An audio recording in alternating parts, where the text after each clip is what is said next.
From across our own international network, we deliver audit, tax and advisory services to some of the world's largest players in the mining and resources sector. Whether you are looking for investors, seeking to implement more sustainable operations, undertaking a modern slavery statement, or considering your tax structuring, our team is well placed to assist you.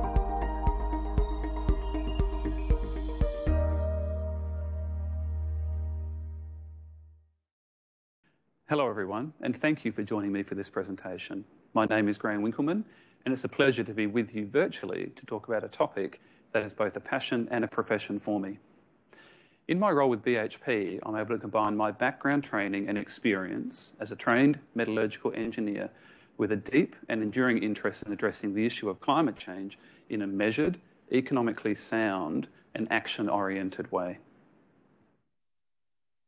Before I start, please take note of the disclaimer and its relevance to today's presentation. So to start, a bit about BHP. Instead of talking about our market cap and our strategy and our presence around the world, I want to talk about our purpose to bring people and resources together to build a better world. This is something that we take very seriously and connects our people to issues like climate change. We know that a world that decarbonises while sharing the benefits of economic growth is a better world. Our portfolio is already well positioned to support the transition to a lower carbon world aligned with the Paris Agreement. In a 1.5 degree scenario, the world is expected to need almost twice as much steel in the next 30 years as it did in the last 30, and so the world will rely on the iron ore and coking coal that we produce. If we want to keep pace with the development of renewable technologies such as electric vehicles and solar energy, then copper production will have to double over the next 30 years. And nickel production will have to increase nearly fourfold to power the next generation of battery technology. And while the shift to cleaner energy sources is clear, the world will still need oil and gas to power mobility and everyday modern life on the pathway to decarbonisation.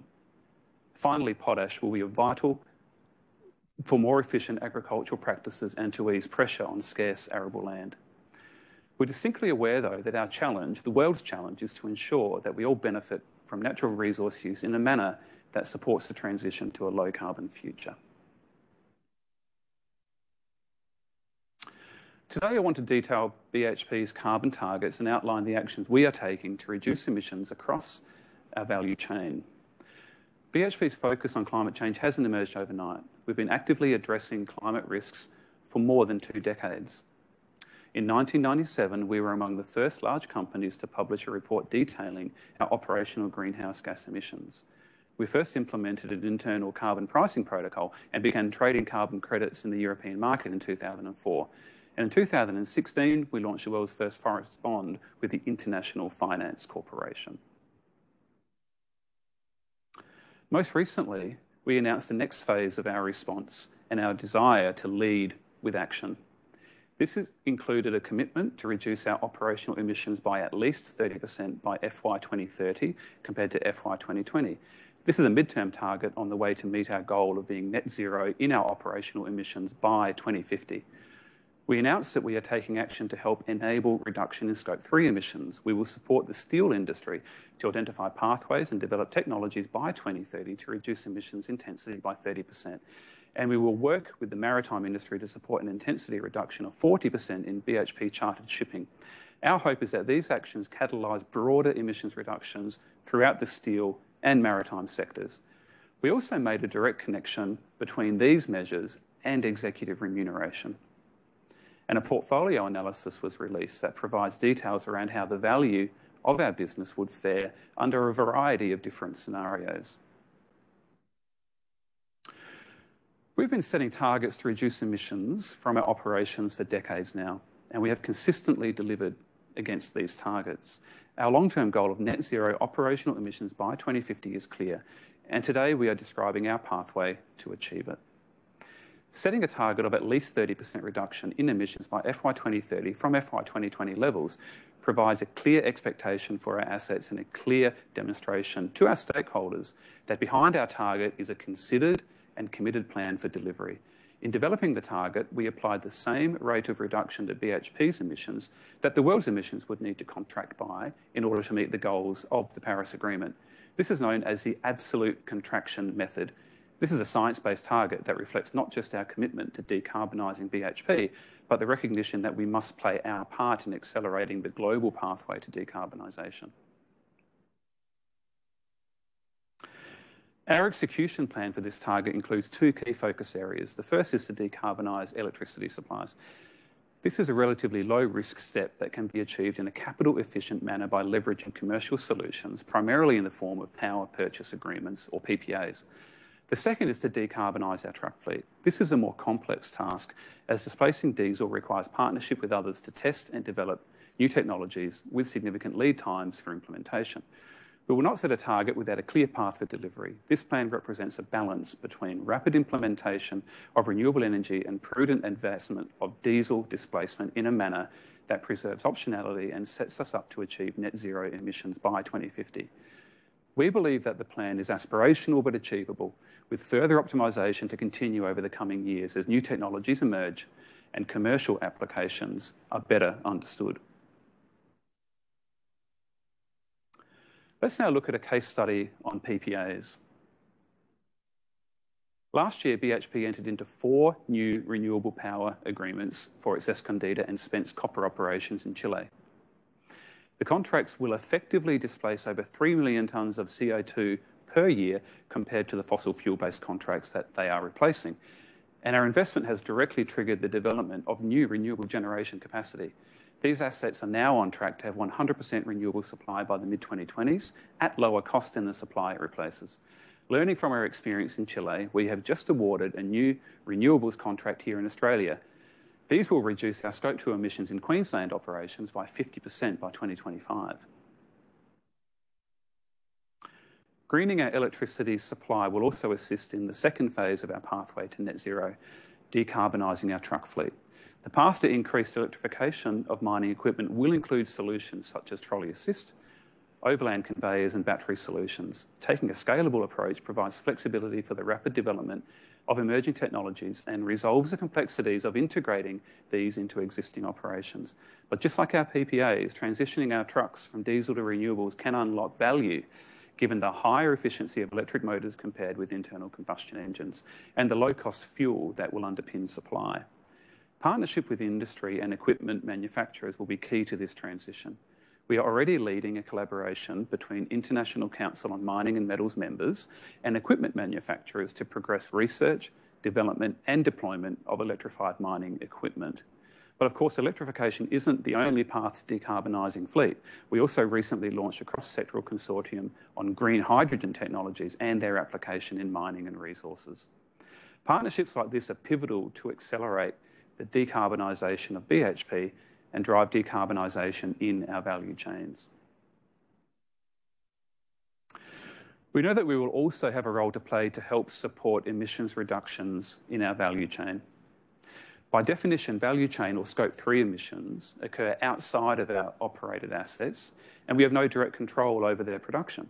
We must therefore seek opportunities to partner with others across our value chain to enable reductions. Over the last year, we have investigated additional ways to do this in consultation with suppliers, customers, investors, and other stakeholders.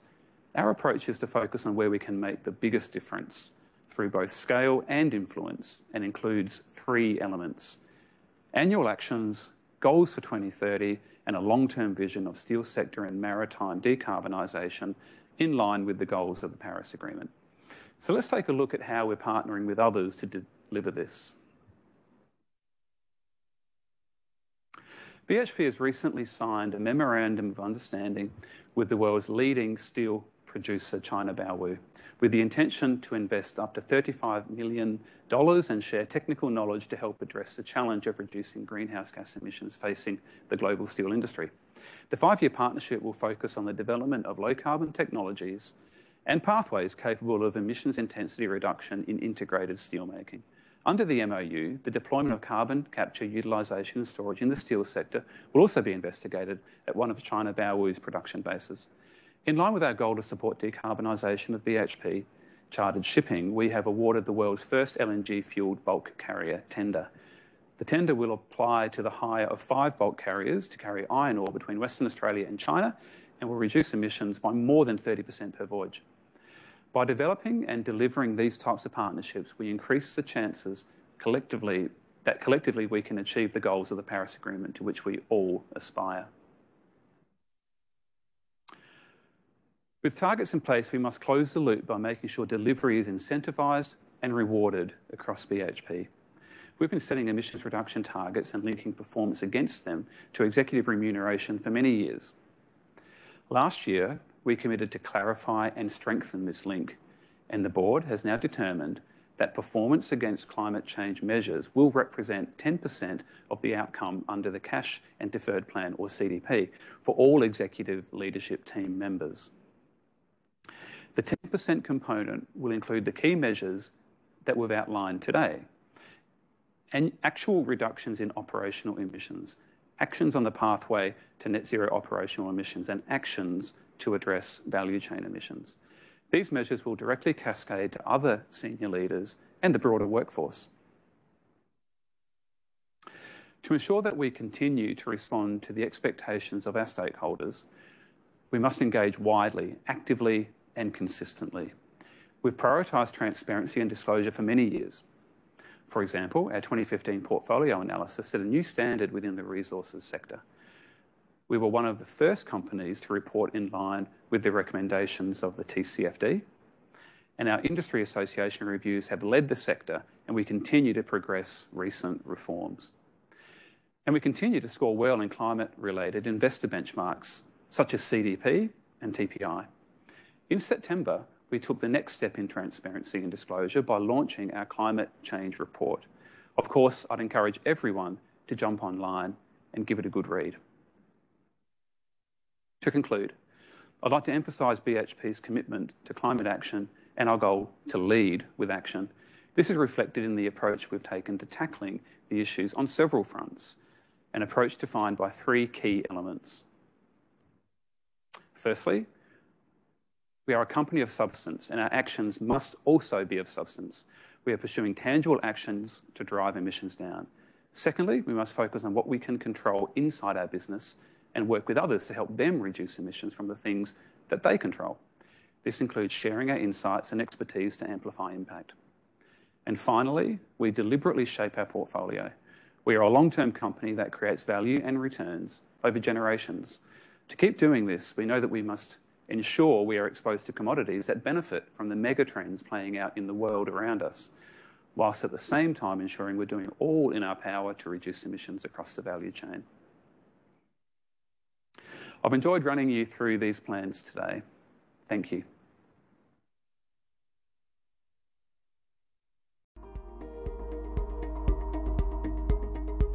From across our own international network, we deliver audit, tax and advisory services to some of the world's largest players in the mining and resources sector. Whether you are looking for investors, seeking to implement more sustainable operations, undertaking a modern slavery statement, or considering your tax structuring, our team is well placed to assist you.